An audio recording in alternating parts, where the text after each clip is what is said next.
UGC का विरोध करने से पहले एक बार यूजीसी का नियम पढ़ तो लो।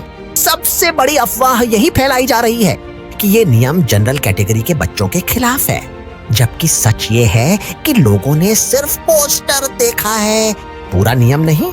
इस नियम में साफ लिखा है धर्म के आधार पर भेदभाव नहीं होगा, और धर्म में सिर्फ एससी, एसटी, ओबीसी नहीं आते, जनरल कैटेगरी के लोग भी आते हैं। इसमें नस्ल के आधार पर भी संरक्षण की बात है। अब ऐसा तो है नहीं कि नस्ल सिर्फ एक ही वर्ग की होती है, लिंग के आधार पर भी संरक्षण मिलेगा। कहीं नहीं लिखा कि महिला सिर्फ एससी, एसटी, ओबीसी की ही हो।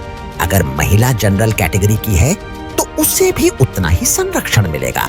जन्म स्थान के आधार पर भेदभाव मना है, मतलब अगर नॉर्थ ईस्ट का कोई बच्चा मुंबई या दिल्ली में पढ़ता है तो उसे चिंकी पिंकी कहकर नीचा नहीं दिखाया जा सकता, और अगर ऐसा हुआ तो संरक्षण उसे मिलेगा, चाहे वो किसी भी कैटेगरी का हो।